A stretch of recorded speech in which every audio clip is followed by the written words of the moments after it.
മലയാളത്തിന്റെ സ്വന്തം സൂപ്പർ താരങ്ങളായ മോഹൻലാലിനോടും മമ്മൂട്ടിയോടും വളരെ അടുത്ത ആത്മബന്ധം സൂക്ഷിക്കുന്ന വ്യക്തിയാണ് പ്രമുഖ ചാർട്ടേഡ് അക്കൗണ്ടന്റ് ആയ സനിൽകുമാർ. 3 പതിറ്റാണ്ടുകൾക്ക് മുമ്പ് സൂപ്പർ താരങ്ങളുടെ ഓഡിറ്ററായി തുടങ്ങിയ അദ്ദേഹം ഇന്ന് ദുൽഖർ സൽമാനും മഞ്ജു വാര്യരും അടക്കം 30-ലേറെ താരങ്ങളുടെ പേഴ്സണൽ അക്കൗണ്ടന്റ് കൂടിയാണ്. ഇപ്പോഴിതാ കാന് ചാനൽ മീഡിയയ്ക്ക് അനുവദിച്ച പ്രത്യേക അഭിമുഖത്തിൽ സിനിമ മേഖലയിലേക്ക് കടന്നുവന്നതിനെക്കുറിച്ച് വിശദമാക്കുകയാണ് അദ്ദേഹം. എന്നും മനസ്സുകൊണ്ട് നന്മ നിറഞ്ഞും ദൈവീകമായും ജീവിക്കണമെന്ന് ആഗ്രഹിക്കുന്ന ആളാണ് ഞാൻ. അതുകൊണ്ട് തന്നെ എപ്പോഴും മമ്മൂട്ടി സാറിനെക്കുറിച്ച് പറഞ്ഞിട്ടേ ലാൽ സാറിലേക്ക് വരികയുള്ളൂ. അതിന് ഒറ്റ കാരണമേയുള്ളൂ. എന്റെ മനസ്സ് അങ്ങനെ ആയതുകൊണ്ടാണ്. എത്ര സൗഹൃദം ലാലേട്ടനായിട്ടുണ്ടായാലും ഞാൻ ആദ്യം ഓഡിറ്റർ ആയത്, അല്ലെങ്കിൽ എന്നെ ആദ്യം ഓഡിറ്റർ ആയിട്ട് അപ്പോയിന്റ് ചെയ്യുന്നത് മമ്മൂട്ടി സാറാണ്. ചെന്നൈയിൽ നിന്ന് മലയാളം ഇൻഡസ്ട്രി കേരളത്തിലേക്ക് മാറുന്ന ഒരു കാലം.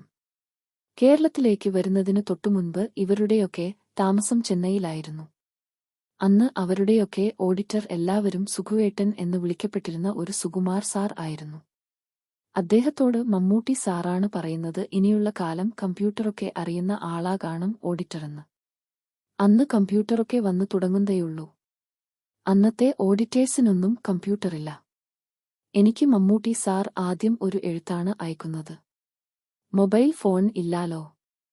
You are appointed as my auditor എന്നൊക്കെ പറഞ്ഞ് P.I. മുഹമ്മദ് കുട്ടി എന്ന പേരിലാണ് എഴുത്തു വരുന്നത്. കമ്പ്യൂട്ടർ യുഗം ഒന്നും തുടങ്ങിയിട്ടില്ല. മൈക്രോസോഫ്റ്റിന്റെ സ്ഥാപകനായ ബിൽ ഗേറ്റ്സ് വിൻഡോസ് എന്നൊരു സംഭവം കൊണ്ടുവരണോ എന്നുപോലും ആലോചിക്കാത്ത കാലത്തെക്കുറിച്ച് ഞാൻ സംസാരിക്കുന്നത്. അന്ന് ഡോസ് ആണ് ഓപ്പറേറ്റിംഗ് സിസ്റ്റം.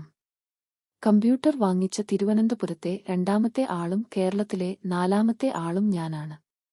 ഈ കമ്പ്യൂട്ടർ ടൈപ്പ് ചെയ്യാനാണ് ഞാൻ ഉപയോഗിക്കുന്നത് എന്ന് മമ്മൂട്ടി സാറിന് അറിയില്ലായിരുന്നു. ടൈപ്പിങ്ങിനാണ് കമ്പ്യൂട്ടർ ഉപയോഗിച്ചുകൊണ്ടിരുന്നത്. പക്ഷേ കമ്പ്യൂട്ടർ ഉള്ള ഒരാൾ, യങ്സ്റ്റർ, അങ്ങനെ ഒരു ഇംപ്രഷനിലാണ് അദ്ദേഹം നിയമിക്കുന്നത്. അന്ന് 85,000 കൊടുത്തിട്ടാണ് വിപ്രോയുടെ കമ്പ്യൂട്ടർ വാങ്ങിയത്. അങ്ങനെ കമ്പ്യൂട്ടർ ഉള്ള ഒരു യങ്സ്റ്റർ ചാർട്ടർ അക്കൗണ്ട് എന്നുള്ള ഒരു ആവശ്യമില്ലാത്ത ലേബൽ എനിക്ക് കിട്ടി. ദൈവം തന്നായിരിക്കാം, അത് സ്പ്രെഡ് ചെയ്തിട്ടായിരിക്കാം ഇങ്ങനെ ഒരാൾ ഉണ്ടെന്ന് സുഖുവേട്ടൻ അറിഞ്ഞത്. മമ്മൂട്ടി സാറിന്റെ ഓഡിറ്റർ ആയി 1 വർഷം കഴിഞ്ഞതിനു ശേഷമാണ് ലാലേട്ടന്റെ ഓഡിറ്ററാകുന്നത്. ഏതോ ഒരു കല്യാണത്തിന് പോയ സമയത്താണ് ലാലേട്ടനെ പരിചയപ്പെടുന്നതും അദ്ദേഹത്തിന്റെ ഓഡിറ്ററാകുന്നതും. ഇപ്പോഴും എന്റെ ഫോണിൽ മമ്മൂക്ക എന്ന് എഴുതി കാണിക്കുമ്പോൾ എനിക്ക് അന്നുണ്ടായ അതേ വികാരവും സ്നേഹവും ഉണ്ട്. ഇന്നലെയും അദ്ദേഹം വിളിച്ച് 25 മിനിറ്റോളം സംസാരിച്ചുവെന്നും അദ്ദേഹം കൂട്ടിച്ചേർക്കുന്നു. അന്നത്തെ കാലത്ത് തന്നെ അദ്ദേഹം കമ്പ്യൂട്ടറിന്റെ പ്രാധാന്യം മനസ്സിലാക്കി.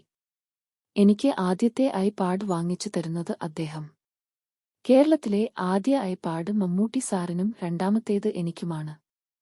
അമേരിക്കയിൽ നിന്നും ആരോ വരുമ്പോൾ അദ്ദേഹം 2 ഐപാഡ് കൊണ്ടുവരികയും അതിൽ 1 എനിക്ക് തരികയുമായിരുന്നു.